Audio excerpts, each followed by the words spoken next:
네, 안녕하세요. 디지털 목자 최정현입니다. 제가 어제도 뭐 어디 가서 이제 뭐 영적 기도 이거를 드린다고 드리는데, 요즘은 좀 뭐라 그럴까? 체험이 좀 다르더라고요. 이 체험이 옳은 게 아니에요. 절대 제가 한 체험은 그냥 제가 제 일을 강조하기 위해서 드리는 거지, 이것이 뭐 있다, 그럼 큰일 납니다. 체험은 개인적인 두 가지 현상, 우리 몸에서, 뇌에서 일어날 수 있는 그런 현상일 수도 있고, 또 하나님이 주실 수도 있고, 그러나 전혀 중요하지 않아요. 그 얘기를 제가 이 어떤 체험적인 걸 얘기했다고 해서 여러분이 요만큼도 안 바뀝니다. 왜냐면 여러분 게 아니니까. 그냥 그런가 보다. 나중에는 뭐가 되냐면, 이 뇌라는 게요, 어떤 얘기를 계속 들으면 혹 그럴까 하면서 이렇게 편향, 이렇게 바깥으로 이렇게 바뀌는 편향, 이 편향이 일어나면서 하나님의 말씀을 왜곡하게 되는 묘한 현상이 생깁니다. 조심하세요. 하여튼 어쨌든 그런 경험이 있었는데, 뭐 그걸 영적인 싸움으로 생각하고 더 기도하고 더 뭐 우리에게 주신 권세를 따라 하면 되고요. 아니면 뭐 잠깐만요. 안 되는 거. 아니면 안 되는 거예요. 자, 오늘 제 주변에 이제 많은 뭐 나름 뭐 많지는 않아요. 그러니까 인구 사람 수로 치면 그저 뭐 한 10명 있으면 그저 거기 한두 명 정도만 이제 기독교, 하나님, 또 뭐 성경 이런 얘기를 하고 있어요. 그런데 이제 제가 만나본 그런 사람의 그 다시 10명 중에, 그런 사람 10명 중에 진짜 하나님께 속한 사람은 하나나 없거나 이래요. 그러니까 하나님의 자녀된 자들, 성령이 그들을 인친 자들, 그런 정체성을 가진 사람은 사실 유튜브에서나 좀 만나볼까? 일상에서는 만나볼 기회가 없더라고요. 근데 본인들은 그냥 뭐 말씀 듣고 자기가 뭐 맞습니다. 뭐 아멘. 그렇지만 그 속안은요.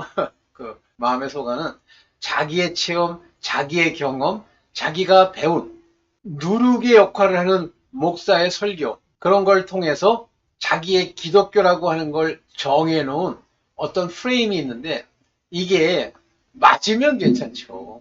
맞아요. 절대 안 맞습니다. 왜냐하면 이 누룩의 특징은요, 먹으면 이제 맛있다는 표현이 좀 그런데, 누룩이 없는 떡보다 맛있는 모양이죠. 그죠? 우리 그렇잖아요. 우리가 보통 먹는 빵들이 그렇잖아요. 거기에 뭘 넣었던 안 넣었던 간에. 그런데 그게 맛이 있기 때문에 우리가 흔히 다른 말로 얘기를 하면 그 유교병 또는 묵은 곡식이 돼버려요. 거기서 이제 성경에서 말하는 묵은 곡식 그러면 율법을 얘기하는 거예요. 오래된 거. 한 1000년쯤 돼서 율법이 맞다고 생각하는 거예요. 그것도 다 누룩입니다. 율법을 가르치는 선생들이 모여서 가르친 거예요.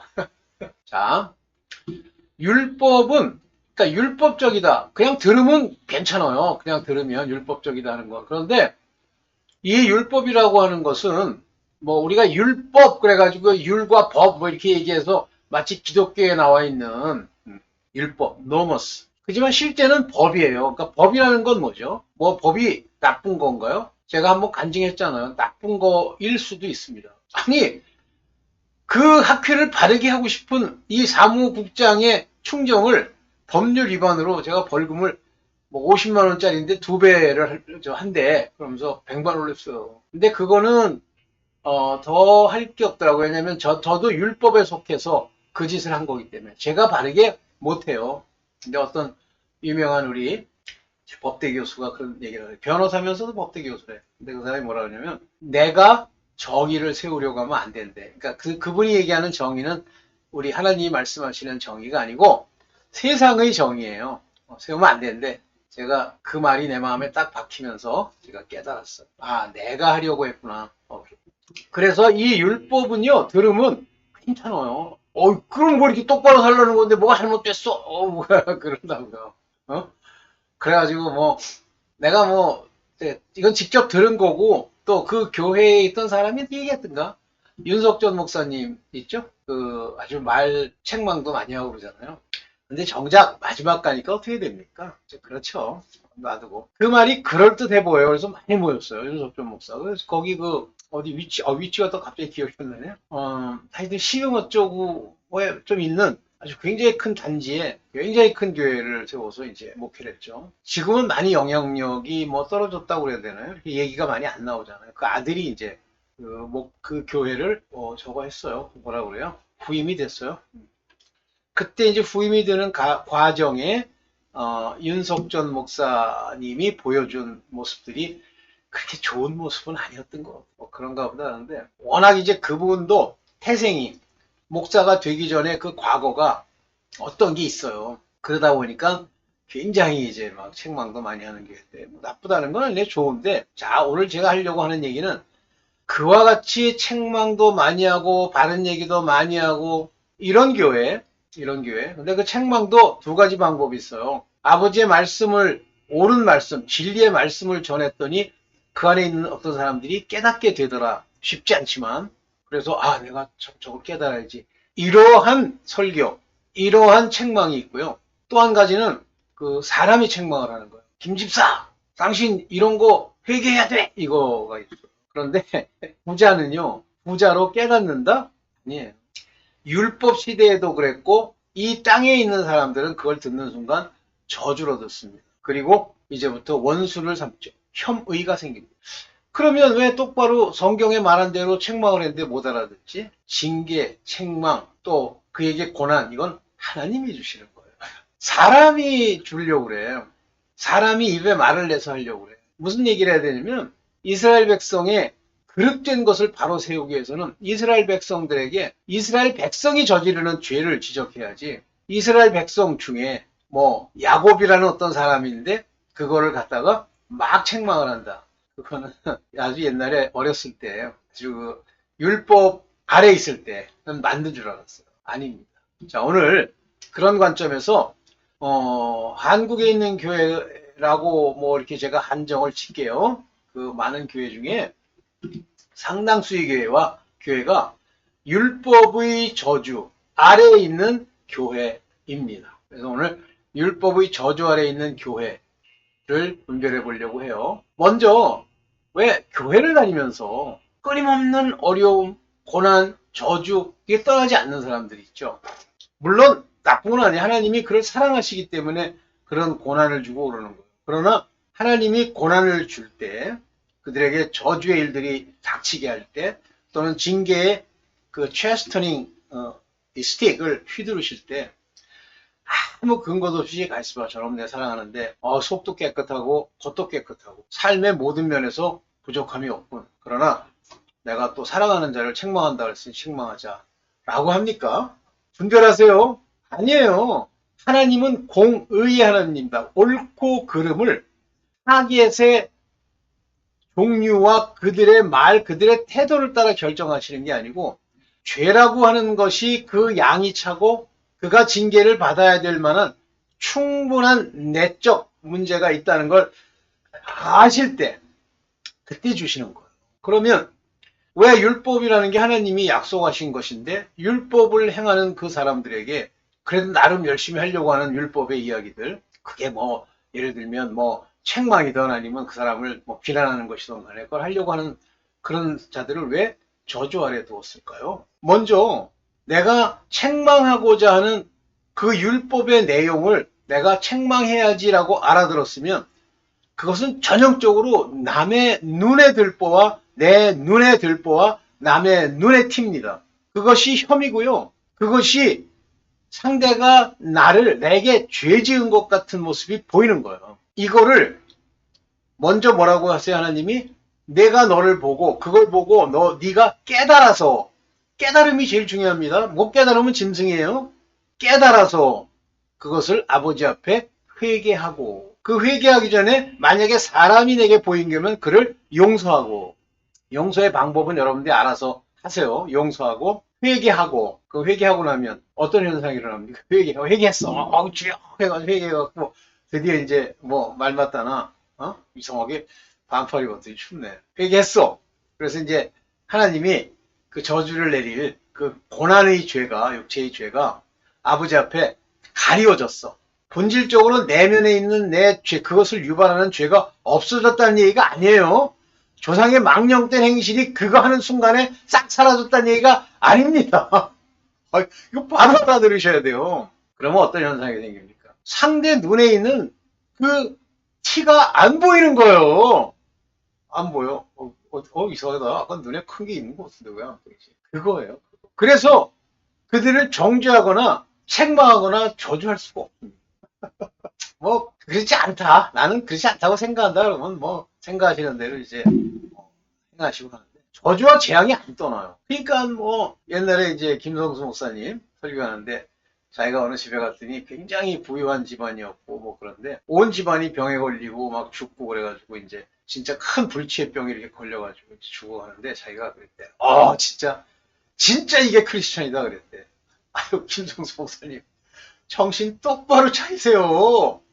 그거는 그분들이 그만한 징계와 고난 그런 저주급에 해당되는 것을 당할 만한 견딜 만한 그런 수준에 있는 사람일 수도 있고 그러나 그것이 온 것은 그것이 그 윗대의 양을 채웠거나 본인이 저지른 건데 제가 볼 때는 본인이 저질렀다기보다는 그런 총체적인 그 집안의 그 조상의 망령된 행실과 합쳐져서 이제 때가 돼서 그를 살리시기 위한 계획일 수도 있고 있습니다. 그런데 미리 그러한 고난 가운데 있지 않도록 그들이 늘 회개하고 그리스도 예수께로 가까이 가서 죄사함을 얻으면 그러한 것이 안 옵니다. 그래서 예수 그리스도 안에 있는 자들에게는 정죄함도 없고 정죄함이 바로 징계예요. 고난이고 정죄함도 없고 그러 말미암아 복을 받느니라 하시는 말씀이 그겁니다.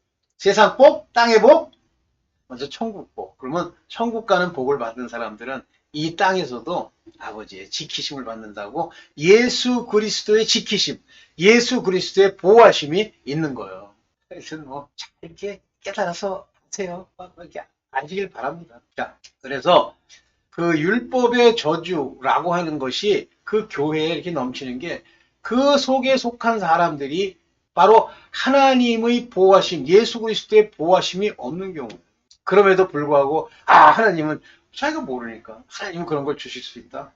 목사님 만약에 이게 목사라고 그러면 그런 주장을 정신부터 차리세요. 저는 김성수 목사님 참 많은 걸 참 가르치시고 알게 하신 건 좋은데 그게 율법주의야. 본인은 아니라고 생각하시죠? 그게 율법적 교회를 짓다가 열심히 만들다가 어느 날 딱 생각해 보니까 율법적 교회인 거야. 자기가 잘못 가르친 거야. 하나님이 만약에 잘못 뭐 제 추정입니다. 그랬다는 게 아니에요. 잘못 가르친 것이 죄가 되면 저를 받아주시고 아니면 살려주십시오 하고 목을 맺겠지 뭐. 이렇게 죽었어. 아니 죽었다 잘 죽었다는 뜻에 제가 웃는 게 아니에요. 그런 것이 하나님을 시험하는 거일 수 있습니다. 자, 본격적으로 율법교회의 특징을 여러분들이 분별하고 거기서부터 살아남으세요. 여기 이제 나중에 한번 얘기를 할 건데 오늘 미리 전체적인 윤곽에서 한마디 하면 율법에 속한 교회가 이스라엘 유다예요. 그러면 유다 민족 중에 택함을 받아 남은 자가 없냐? 있죠. 바알에게 무릎 꿇지 않은 7천이 있어요. 그러나 나머지는 어떻게 됩니까? 반드시 이겨야 됩니다. 오버컴, 극복해야 돼요. 그것이 10분의 1이라고 하는 10분의 1? 그것이 11조라고 얘기하지 마세요. 돈이라고 퉁 떼고 올라가지고 10분의 1의 남은 자예요. 그 사람들만 삽니다. 광해에서 하나님의 뜻대로 믿음으로 못 들어가고 요단강을 못 건너고 빌빌거리면 다 죽어요. 광해에서 한 명도 안 빼고. 근데 뭐 하나님이 뭐 가보면 한다. 가보면 다 죽어요. 벌써 죽기 전에 갈렙과 여호수아뿐만 아니라 당시에 20세 이전에 있던 사람들이 그 믿음으로 들어갈 때 알아요. 자기네들이. 근데 지금도 몰라? 지금도 뭘 잘못했는지 모르고 율법의 저주 아래 있는 것이 아니야? 율법의 저주 아래 있는 것이 이 땅에서 재물이 없어진다. 플러스. 그것도 있습니다. 플러스. 깨달음이 없는 이 머릿속에서 눈으로, 귀로, 마음으로 깨닫지 못하는 것도 저주예요. 그래서 제가 율법의 저주 아래 교회가 있는지 분별하라 그러면 내가 여기서 빠져나가겠다? 못 빠져나갑니다. 그래서 열심히 아버지께서 나를 인도해서 나의 정체성대로 나를 부르고 택하시면 내가 하나님의 아들로서 이 저주 아래에서 벗어나 성경이 그 표현하죠. 남편이 살아있는 동안에는 다른 곳으로 갈 수 없다 그랬죠. 율법 아래 그 율법을 지키고자 하고 그 율법의 물을 먹으며 이런 자들은 절대 그리스도께로 못 가요. 자기 남편이 따로 있기 때문에. 그런데 만일 자기가 그 율법에서 벗어나고 율법의 저주를 자기가 이제 벗어나게 되면, 정체성이 그렇게 되면, 저주 아래서 벗어나면 당연히 남편을 버리고 다른 사람에게 시집갈 수 있어요. 그게 예수 그리스도입니다. 그때는 머리도 깎고 수건을 안 써도 돼요. 율법 아래에 있는데 수건을 쓴다? 안 쓴다? 그러면 모세가 얼굴에 쓴 그걸 벗어버린 거랑 똑같아요. 얼굴에서 빛이 난다고 모세가 저주 아래에 있는 것이 아니야? 저주 아래에 있는 거예요. 그러나 그는 남은 자로서 택함을 입었지만 여러분들은 모세 꼴나고 모세 따라갈 거 아닙니까? 그래서 그 모세를 무덤에다 넣어놓고 맨날 가서 뭐 숭배한다고 어쩌고 하는 거 없애기 위해서 모세의 시체를 하나님이 가져가시죠. 부활은 아니에요. 하나님이 우상으로서 극한 우상에 있을 수 있는 것 중에 하나가 뭐냐면 우리가 말하는 언약궤예요. 그것도 없애셨죠? 자, 너무 길어지면 안 되니까 갑시다. 자, 봅니다. 빨리빨리 할게요. 율법 저주의 교회, 율법의 저주 아래에 있는 교회의 특징이 뭐냐면 여기 이제 먼저 이쪽을 전제해볼까. 갈라디아 3장 10절 무릇 as many as, 무릇이라는 건 모든 사람, 율법의 행위에 속한 자들은, 율법의 행위에 속한 자들은 열심히 지키는 거예요. 교회 열심히 가서 아침에 8시 이전에 가가지고 뭐 차량 봉사하고 뭐 어쩌고 저쩌고 또 뭐 무슨 봉사 있어요? 지금 기억도 안 나요. 그런 거, 그런 행위, 모양, 모습에 속한 자들이라는 건 그걸 해야 찜찜하지가 않고 마음이 편안한 자들, 속한 자들, of라는 단어를 썼습니다. 거기에 소속된 자들은 저주 아래에 있나니. 그런 것들이 뭔가를 줄 거라고 난 그냥 하는 거야. 하나님을 사랑하고 예수 그리스도를 믿는 마음으로 그냥 하는 거야. 그러면 괜찮아요. 그러다가 어쩌다가 할 수 없으면 할 수 없을 때도 있고 하면 또 좋고 이런 거예요. 저주 아래에 있나니. 요거를 통해서 내가 오늘 이걸 했으니 아버지가 기뻐하실 거야. 천만에. 저주 아래에 있나니. 기록된 바 누구든지 율법 체계에 기록된 대로 온갖 일을 항상 해가지 아니하는 자. 그러면 바로 그런 자들이 율법에 속한 자인데요. 그 사람이 자기 입맛에 맞는 거는 뭐 지키고 자기가 이렇게 지킬 만한 거는 지키고 또 자기가 모르는 건 안 지켜. 그래서 미쉬나라고 하는 책이 이스라엘 민족에게 있고 탈무드라는 책이 있는 거예요. 죄송합니다. 그러면 미슈나나 탈무드에 있는 내용들을 전부 읽고 지켜도 율법을 다 지킨 게 아니에요. 그 율법 안에 소위 말하는 이면적 유대인이 지킬 사랑이라는 계명이 들어있대잖아요. 그런데 그것이 없이 마음에 할례 받은 자 같이 행하는 것이 아닌 모양으로 겉으로 행하잖아요. 그러면 다 저주 아래에 있을 뿐이에요. 그대로 행할 수 있으려면 물론 내가 하나님이 주신 그 마음의 이면적 유대인으로서 마음에 할례 받은 자처럼 할 수 있다. 할 수 있으면 좋죠. 근데 문제는 그게 안 된다는 데 있어요. 뭐 할 수 있으시면 뭐 이렇게 열심히 하십시오. 자, 율법은 행위를 강조해요. 행위. 우리 눈에 보이는 걸 강조하는 거예요. 그게 없으면 마음에 뭐 믿음이 있다, 그 마음에 하나님의 사랑이 있다, 그런 거는 관심이 실제 있다고 하더라도 볼 수가 없어요.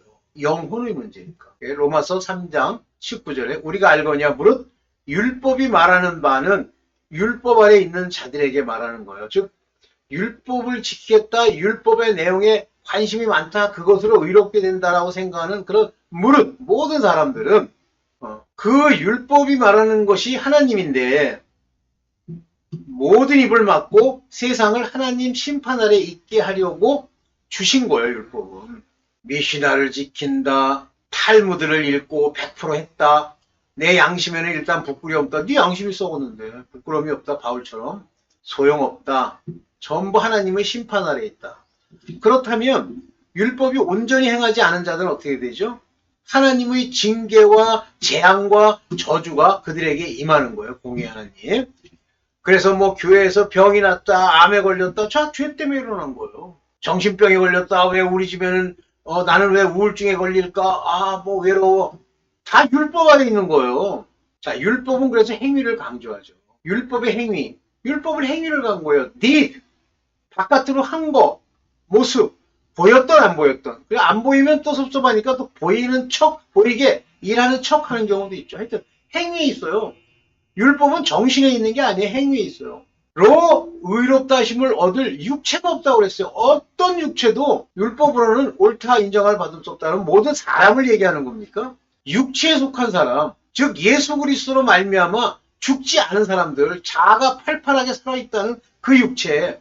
그러면 이 육체가 똑바로 되어 있으면 죄를 깨달아야 되는데 못 깨달아요. 못 깨달으니까 율법으로 뭐 의롭다함을 얻으려고 노력하죠. 그러다 보니까 이 의가 하나님의 의도 아니고 자기의 의가 되는 거예요.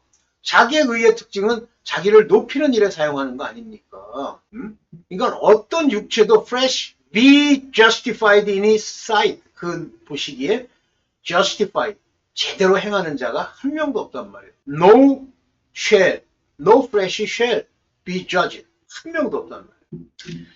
의는 율법의 행위가 아니라 믿음에서 난다. 나중에 이제 이 믿음에 대해서 얘기를 할 건데, 믿음 그러면 아브라함의 믿음은 무슨 믿음이에요? 예수 그리스도를 믿는 믿음이에요. 예수 그리스도는 아브라함에게 주신 언약, 약속, 이 언약에 대한 그 언약과 방불한 또 한 분이세요. 특히 이방인에게는 아브라함과 관계가 없기 때문에, 그들의 조상이 아니기 때문에 오직 예수 그리스도를 믿는, 말씀으로 믿는, 구약의 모든 것을 요약한 그 예수 그리스도의 빛으로 믿는 그 믿음을 얘기하는 거. 실제는 하나님께 대한 믿음인데, 이거는 아브라함도 가지고 있었어요. 예수 그리스도가 없던 시절에도. 그러면 아브라함은 예수 그리스도를 안 믿었으니까 죽습니까? 아니에요. 아브라함의 믿음을 가진 자들도 남은 자로 하나님의 택하심을 입었다고 돼 있어요. 자, 이제부터 그런 율법의 행위, 의문에 쓴 것, 인간이 말하는 것, 옳다고 하는 것, 자기네들끼리 그럴듯하게 만들어 놓은 그 법의 행위를 하려는 자들은 저주가 안 봐. 만약에 그걸 하기 시작하면요, 예수 그리스도의 믿음으로 성령으로 말미암는 의를 그의 인침으로 인도받지 못하면 뭐에 속하죠? 육체에 속하죠. 육체에 속한 자는 율법의 죄 아래 벗어날 수가 없어요. 즉 율법이 그들에게는 심판의 재료가 되는 거예요. 그래서 율법의 행위에 속한 자들은 저주 아래 있나니 기록된 바 누구든지 율법책에 기록된 대로 온갖 일을 다 행해야지 안 하면 저주 아래 있는 자. 다 행할 수 있나요? 없죠. 행할 수 있으려면 어떻게 되면 그 마음이 할례를 받은 마음이 돼야 돼요. 근데 그게 안 되는 거 이해되시죠? 그래서 자꾸만 뭐 교회 뭐 몇 시까지 가야 되고 간다는 게 나쁘다는 얘기가 아니라 그 마음속에 그렇게 해야 구원받으리라 하는 생각. 제가 옛날에 두 번째 다니던 이단교회의 그 목사는 뭐라고 그러냐면 구원의 조건이 두 가지야. 하나는 11조, 또 하나는 주일 성수예요. 그건 어디서 나온 건지 모르겠어요. 그 성결교 다니거든요. 그건 완전히 진짜 그게 성경 시편에 나오는 미친 자예요. 그를 내가 미친 자라 하지 아니하더냐. 미친 거예요. 어디서 나온 거야 그게. 오케이. 그러한 행위에 속한 자들은 저주 아래 있나니. 그러니까 인생들이 안 풀리는 사람이 하나가득 있어요. 그 인생을 어떻게 풀어보기 위해서 와 있는 사람이 무지하게 많습니다. 오케이. 네. 자, 율법에 속한 교회의 특징은 뭐냐면 사람의 교훈, 사람의 규정을 교리로 하는 교회. 전형적으로 사람의 교훈, 사람의 규정은 노력하세요. 열심히 하시면 복 받습니다. 이거예요. 왜냐하면 인간의 교훈이라는 건 인간이 뭐 할 수 있는, 인간이 할 수 있는 어떤 단초를 제공하는 거거든요. 거기에 또 규정까지도요. 예를 들면 김치를 만들어서 이렇게 주면 그것이 하나의 복 받는 근거가 된다. 그런 걸 교리로 하는 거예요. 그런 교회 많죠. 감리교도 그렇죠. 그러다 보니까 나중엔 예수 말고도 다른 돼지의 피로도 뭐 죄 씻음을 받을 수 있다는 소리 나오는 거고, 성결교단처럼 아버지께 드리면 배나 더 받는다는 소리 하는 거예요. 전부 이런 걸 교리로 하는 교회. 율법이나 그런 사람의 이야기는 만지지도 보지도 쓰지도 말라고 그랬고, 이런 것들은 한때 쓰다가 없어지는 것으로, 이 땅에서 그냥 쓰다가 없어지는 것으로 사람의 규정과 교훈을 따르는 거였어요. 여기에 man이라는 단어가 중요합니다. 사람들이 만들어 놓은 doctrines, 교리와 commandment, 자기네들 인본의 가치로 두는 규정 많잖아요. 나는 뭐 정확하게 잘 모르겠습니다만 뭐 역대로 교단이나 교회마다 신조라는 걸 만들잖아요. 그래서 뭐 우리가 이제 사도 신경도 신조 그런 거 만들어가지고 그걸 다시 이렇게 새기게 하고 마음에 두고 그걸 따르면 구원받는다. 이거 다 미친 거예요. 미치지 않고서야 어떻게 성경에 있지도 않은 얘기를 합니까? 뭐 집단이 모여서 집단 지성으로 바른 길을 알아요? 아유, 정신 차리세요. 바울이 다메섹에서 하나님을 만나기 전까지 바리새파 사람들과 산헤드린 공회원이 대략 한 6천 명쯤 됐답니다. 당시 지식인 많이 배운 지적 능력이 뛰어난 그 6천 명이 모여가지고 이스라엘을 세웠어요. 바로 되게 했어요. 제발 정신 좀 차리세요. 노인네 같은데. 네. 자, 땅의 거를 말하는 교회들이 있어요. 위의 것을 생각하고 땅의 것을 생각지 말라. 땅에 있는 것은 땅이라는 말은 뭐예요? 세상. 여기 뭐예요? 게스 그랬잖아요. 이 게스라는 게 땅이라는 얘기예요. 왜 아담을 땅에 쫓아냅니까? 그리고 그 전체 땅은요. 하나님의 심판 저주 아래 있는 땅이에요. 어둠에 있는 곳이에요. 땅은. 그러면 아니 어두움에 빛이 없는 곳에 있는 것을 생각을 해? 그러면 왜 생각합니까? 위의 것을 생각하죠. 돈, 재물, 명예, 돈, 높이는 거. 땅의 것을 생각지 말래요. 그런데 생각하는 거예요. 이게 affection이라고 하는 게 거기에 이렇게 마음을 둔다는 뜻입니다. affection. 매력적이다 싶어가지고 하는 거예요. 자, 요한복음 3장 31절에 보면 땅에서 나뉘는 땅에 속한 걸 말하고 땅에 속한 것을 말하느니라 그랬어요. 그러나 위로부터 오신 그분 예수 그리스도께서는 만물 위에 계시고 하늘로서 오시는 이는 만물 위에 계시라. 보세요. 예수 그리스도께서는 땅과 천국의 모든 것을 다 아시고 연결시키는 게 모르잖아요. 이 땅에 있는 사람. 아무리 과학적으로 연구를 해도. 그러다 보니까 뭐만 얘기하면 땅에서 난 것은 난 자는 땅에 속한 것만 말하는 거예요. 땅에 있는 얘기만 얘기하는 거예요. 땅 안에 사람, 땅 안에 가치, 땅 안에 역사, 땅의 경륜에 대해서만 얘기하는 거예요. 그 이상 얘기할 수가 없어요. 그래서 땅의 것을 말한다 그러면 그분은 위에서부터 오시는 일을 만난 적이 없는 교회예요. 비참한 거죠. 네, 하나 더 여기 세상의 불을 복이라고 말하는 교회. 내가 세상의 불을 복이라고 말하는 교회는 성결교밖에 못 봤어. 물론 딴 데도 있겠지. 순복음교도 있지. 들으라 야고보서 5장 1절입니다. 부한자들아 너에게 임할 고생을 인하여 울고 통곡하라. 부한자들이 왜 고생을 해야 돼요? 이거는 세상에서는 잘 사는 거고 이 부한자들이 또 여러 가지 고통을 얻을 때가 와. 울고 통곡하라. 그 얘기예요. 땅에서도 고생이 있고 하늘에서는 넌 버렸고 너희 재물은 썩었고 벌써 이거 부하다라고 하는 이 리치맨이라고 하는 건 마음이 부하고 하나님을 생각지 않는 교만이 꽉 찼다는 뜻이죠. 재물은 썩었고 옷은 좀 먹었으며 옷은 뭐죠? 자기를 높이기 위한 옷이죠. 요즘 뭐 명품들 좋아하시잖아요. 재물은 썩었고 돈 너희 금과 은은 녹이스럽으며 값어치 있게 생각하는 재산 녹이스럽대. 근데 이것이 증거가 된다는 거예요. 벌써 녹이스럽기 때문에 이게 자기의 기쁨을 못 주고 도둑놈이 끼고 온갖 어려움이 끼고 사기꾼이 낍니다. 그리고 그것이 불같이 너희 살을 먹으리라. 그것이 그 사람들의 살 그거를 먹어버리는 거예요. 근데 여기 3절을 제가 여기 안 썼기 때문에 영어로 안 나오는데 너희가 말세에 재물을 쌓고 그러면 대략 말세라는 게 뭐 예수 그리스도 오신 이후의 말세. 믿음과 하나님께 대한 순종의 재산을 쌓지 않고 재물을 쌓는 거예요. 지금 재물 많은 사람들 받는 고통 보시죠? 그래서 아까 초기 얘기했던 것은 저주하고 책망한답시고 책망하고 욕설하고 이것들이 다 뭐예요? 내가 옳다 하기 때문에 일어나는 일이죠. 그러면 이 책망과 저주와 욕설이라고 하는 이런 것들이 사실은 무엇을 타겟으로 해야 되냐면 내 자신을 타겟으로 해야 돼요. 정신 차려라 이 인간아 최정현아 정신 차려라 너의 이발 저주를 기억하라 정신 차려라 이 사람아 이 나쁜 놈아 나쁜 자식아 이런 건데 이거를 남을 향해서 하잖아요. 역설. 그리고 그거를 이제 포장을 해요. 내가 하나님이 에스겔서에 이렇게 보는 나팔처럼 개처럼 지지라 해서 지진 거야 이렇게 얘기하잖아요. 근데 하나님은 뭐라고 그러시냐면 골로새 3장 12절에 하나님의 택하신 거룩하고 사랑하신 자처럼 뭐 예수 그리스도실 수도 있고 우리일 수도 있는데요. 긍휼, 자비, 겸손, 온유, 오래 참음을 옷 입고, 요거는 옷 입는 거예요. 그 다음에 뉘게 혐의가 있거든 서로 용납하고 피차 용서하되. 이게 혐의가 싫어하는 마음인데요. 이게 있으면 자꾸만 용납이 안 되고 여기 나오잖아요. 여기 저와주세요. 됐어요? 주께서 너희를 용서하신 것 같이 너희도 그리하라. 다시 말하면 책망과 저주와 욕설이 나오면 먼저 내 자신을 지적하고 온유한 심령으로 이걸 해야 돼요. 얼굴에 막 내 전체를 그리고 한다. 그러면서 포장한다. 그러면 가짜 교회예요. 그런 교회도 있더라고. 그냥 바다만 바르는 교회만 있는 게 아니라 이런 교회도 있더라고.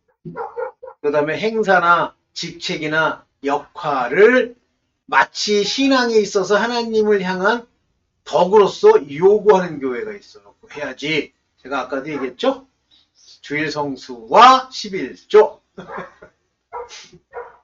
형제여 그대도 보는 바에 유대인 중에 믿는 자 수만 명이 있으니 율법에 열심히 있는 자라.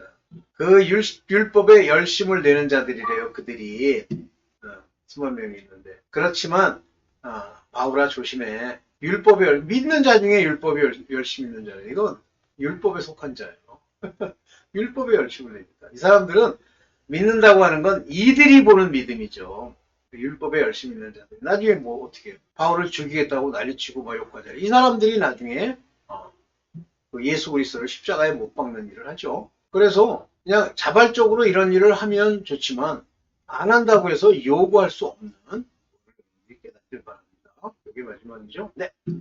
네, 여러분들 율법 아래 속한 교회에서 그것이 옳다라고 하면 여러분들은 율법에 열심을 내는 자들이고요.